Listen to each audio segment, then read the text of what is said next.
बिस्मिल्लाहिर्रहमानिर्रहीम। मैं हूं नुसरत मलिक और आज आपके सामने रखते हैं इमरान खान साहब की बीनाई के हवाले से जो ताज़ा तरीन सूरत हाल है और हुकूमत और अपोजिशन के माबैन जो इस वक्त शदीद लड़ाई जारी है उसका नतीजा क्या निकलेगा। साथ ही क्या इमरान खान साहब को जो है वो जेल से हॉस्पिटल मुंतकिल किया जा रहा है, हुकूमत इस पर राज़ी हो गई है और इमरान खान साहब का इलाज क्या पाकिस्तान में होगा या उन्हें बैरून मुल्क भी भेजा जा सकता है। इस वक्त आज अगर देखा जाए तो पाकिस्तान तहरीक इंसाफ ने शदीद एहतजाज किया। पार्लियामेंट हाउस के बाहर भी पुलिस के साथ उनकी हाथापाई भी हुई। अरकान असम्बली कहते हैं कि उन्हें धक्के भी दिए गए, उनके रहनुमाओं को जो है उनके कपड़े भी फाड़े गए और स्वाबी इंटरचेंज पर पाकिस्तान तहरीक इंसाफ के कारकुनों ने मोटरवे को भी बंद कर दिया, जिसके बाद जो है अपोजिशन लीडर का हुकूमत से रब्ता हुआ और इतलात ये आ रही हैं कि इमरान खान साहब को हॉस्पिटल मुंतकिल करने के हवाले से मामलात तय पा गए हैं और इस बात का भी इम्कान है कि आज रात या कल इमरान खान साहब को हॉस्पिटल मुंतकिल किया जा सकता है। उनके डॉक्टर्स जो है उनकी चॉइस के मुताबिक आज लाहौर में भी कुछ डॉक्टर्स के साथ रब्ता किया गया जिन्हें इस्लामाबाद बुलाया जाएगा और इमरान खान साहब की आंखों का मुकम्मल चेकअप होगा, क्योंकि जो रिपोर्ट सुप्रीम कोर्ट में दाखिल कराई गई और पाकिस्तान तहरीक इंसाफ के रहनुमाओं का मौक़िफ़ इस वक्त जो सामने आया उसके मुताबिक उनकी 85% जो आंख है वो काम नहीं कर रही, उनकी बिनाई जो है वो उससे वो महरूम हो चुके हैं, जिसका इलाज फौरी तौर पे दरकार है। इस पर हुकूमत और अपोजिशन के माबैन कई दिन से लड़ाई जारी है, एक दूसरे के ऊपर इल्ज़ामात लगाए जा रहे हैं। अपोजिशन ये समझती है और पाकिस्तान तहरीक इंसाफ ये समझती है कि इमरान खान साहब की बिनाई के हवाले से हुकूमत ने कोताही का मुजाहरा किया है, जानबूझकर डिले किया गया है, जिसकी वजह से उनकी आंख की जो बीनाई है उसमें इतनी तेज़ी के साथ कमी आई है। ये भी इतलात हैं कि हुकूमत और तहरीक इंसाफ के माबैन जो मुज़ाकरात हुए हैं या बातचीत हुई है उसमें उन्हें निजी हॉस्पिटल में मुंतकिल करने का फैसला किया गया और रावलपिंडी के शिफा आई हॉस्पिटल रावलपिंडी में मुंतकिल किए जाने के हवाले से ख़बरें इस वक्त गर्दिश कर रही हैं। लेकिन ये बात तो तकरीबन तय हो चुकी है कि इमरान खान साहब की मर्ज़ी के मुताबिक उनको मुआलजीन मिलेंगे और उनकी आंख का जो है इलाज कराया जाएगा। ताहम आज सारा दिन हुकूमत की तरफ से जवाबात आते रहे, अपोजिशन की तरफ से इल्ज़ामात लगाए जाते रहे और हुकूमत ने भी सारी टाइम लाइन आज अपोजिशन के सामने रखी और पाकिस्तान तहरीक इंसाफ के रहनुमाओं को चैलेंज किया कि अगर इमरान खान साहब की आंख वाकई अगस्त में ख़राब थी तो फिर इमरान खान साहब के ट्विटर में जो आखिरी ट्वीट किया गया उसमें इस बात का जिक्र क्यों नहीं हुआ कि उनकी आंख जो है वो बीनाई इस हद तक मुतासर हो चुकी है। फिर बुशरा बीबी के साथ उनके अहले खाना मिले, उन्होंने भी आँख के सेहत के बारे में जो बताया इमरान खान साहब की सेहत के बारे में, वहाँ उनकी इस आँख की इस हालत का जिक्र क्यों नहीं किया गया। फिर महमूद खान अचकज़ई ने ये जो कुछ कहा था कि इमरान खान साहब रूब सेहत हैं, उस बारे में भी तहरीक इंसाफ ने इस मामले को क्यों छुपाए रखा। लिहाजा हुकूमत की जिम्मेदारी नहीं है बल्कि तहरीक इंसाफ ने ख़ुद इस मसले को जो है वो सही तरीके से हैंडल नहीं किया और ये आवाज़ें भी उठ रही हैं कि अगर तहरीक इंसाफ पहले से इस बारे में हुकूमत को कहती तो हुकूमत उन्हें बर वक्त इलाज की सहूलियात देने को तैयार थी। लेकिन दूसरी तरफ सवाल ये उठता है क्योंकि इमरान खान साहब के बारे में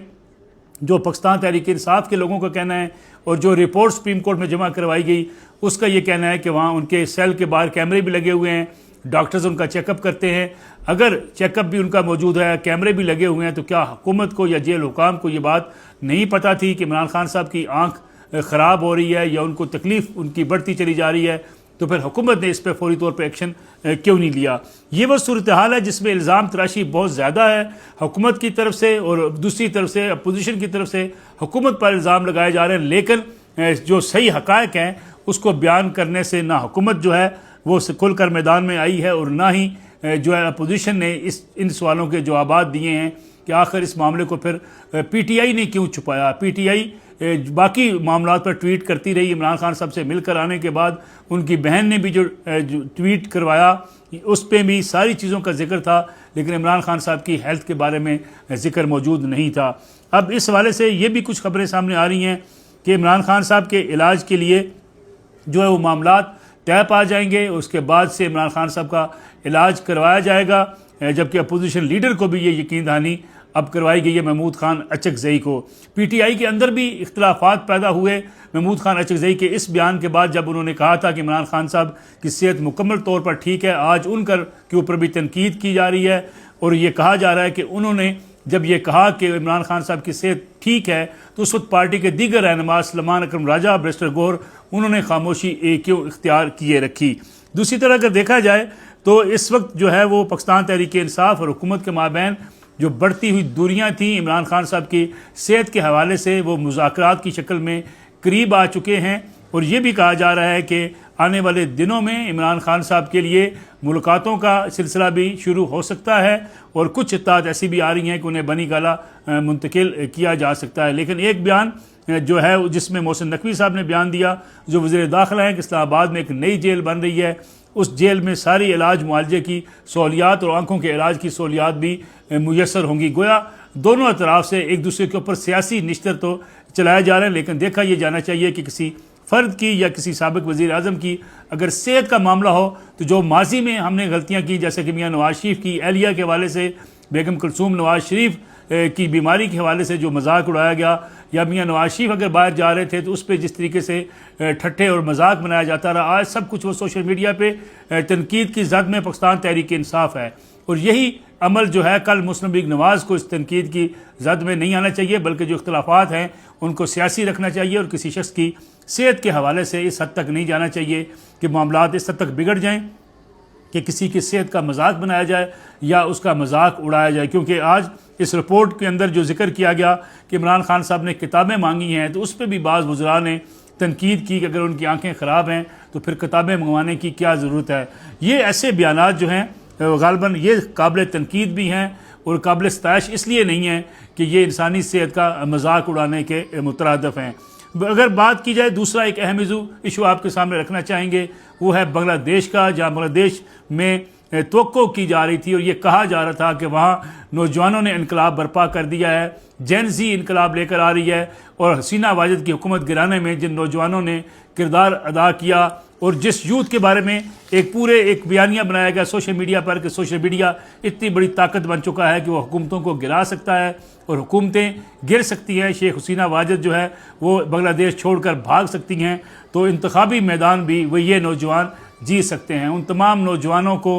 बांग्लादेश के इंतखाबात में सिर्फ 7 नशिस्तें मिल सकी, जबकि बांग्लादेश नेशनल पार्टी जो है BNP 212 नशिस्तें जीतकर 2/3 अक्सरियत लेने में कामयाब हो गई। जमात इस्लामी का जो इत्तेहाद था वो 77 नशिस्तें जीत सका और वो नौजवान जो हुकूमत गिराने में पेश थे उन्हें सिर्फ 7 नशिस्तें मिल सकी। माहरीन ये समझते हैं बांग्लादेश में कि ये जो सोशल मीडिया पे कैंपेन्स होती हैं या जो एक यूथ जो सड़कों पर निकलती है, एहतजाज करती है, वो एहतजाज के नतीजे में किसी हुकूमत के लिए कोई मुश्किलात तो पैदा कर सकती हैं, हुकूमत गिराने का सबब तो बन सकती हैं, लेकिन हुकूमत बनाने के लिए सियासी मेचोरिटी, सियासी तंजीम, हुकूमत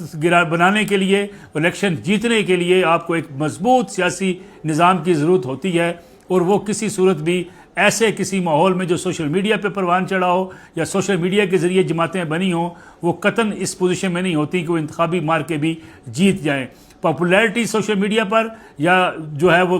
फेम हासिल करना या जो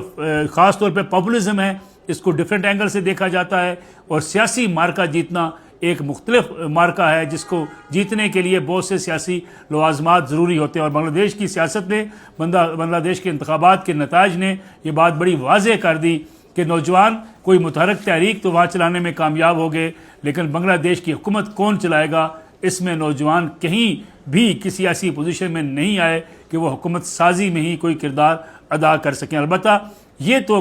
जो जमात इस्लामी की तरफ से की जा रही थी कि वो 77 नशिस्तें ले लेगी, ये एक बड़ी कामयाबी तस्वर की जा रही है, क्योंकि जमात इस्लामी माजी में कभी 17 या 19 से ज़्यादा नशिस्तें बांग्लादेश के इंतखाबात में जीतने में कभी कामयाब नहीं हुई। इस बार उन्होंने 68 नशिस्तें जो है जीत ली हैं और उनके इत्तेहादियों को साथ मिलाकर अपोजिशन की 77 नशिस्तें इस वक्त मौजूद हैं, जबकि BNP जो है वो 2/3 अक्सरियत के साथ हुकूमत बनाने जा रही है।